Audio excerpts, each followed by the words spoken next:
Carlos Ulberg versus Jan Blachowicz is happening now. Who's going to win this fight? Well, first of all, who's going to win this fight? Let's take a look at their latest performances, in which Carlos Ulberg fought Alonzo Manifield, in which Carlos Ulberg knocked him out in round 1 in 12 seconds.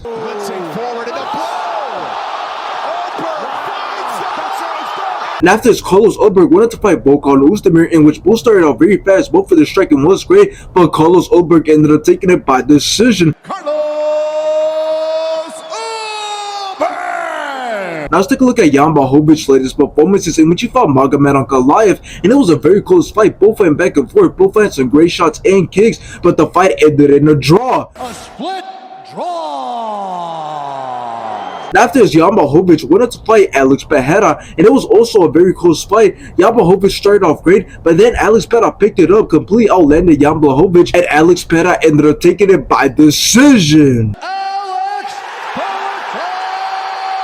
Now, this fight is going to be a very unpredictable fight, and I say that for many reasons. The first reason being that Jan Blachowicz is coming back after not fighting in over a year, on top of the fact that he's very old, being 41 years old, so it doesn't look good for him because he's going to be fighting Carlos Ulberg, who's much younger, being 34 years old, who's in his prime, and who's been working his way up, and who's on a 7-fight winning streak, stopping 5 of those opponents, so it doesn't look good for Jan Blachowicz for his comeback fight. So now, how's this fight going to go, and who's going to win this fight? Well, like I said, this fight is a very unpredictable fight for the reasons I brought up, but let's say we get a Jan Blachowicz who doesn't have it in him anymore to fight a hungrier and younger guy like Carlos Ulberg, but then I believe he's going to lose because we've seen how the 42-year-old firefighter Stipe Miocic did against John Jones, and he didn't look good. He looked very slow, and I believe that's what we're going to see in this fight with Jan Blachowicz. So I see Carlos Ulberg beating Jan Blachowicz on the feet and outperforming him and outlanding him and beating him to every single punch. So in the end, I got Carlos Ulberg winning this fight, and there's a high chance that he stops Jan Blachowicz due to Jan Blachowicz's old age and inactivity. And after he beats Jan Blachowicz, Carlos Ulberg will once again climb the ranks and will enter into the top 5, since Jan Blachowicz is currently ranked number 4 and Carlos Ulberg is ranked number 6.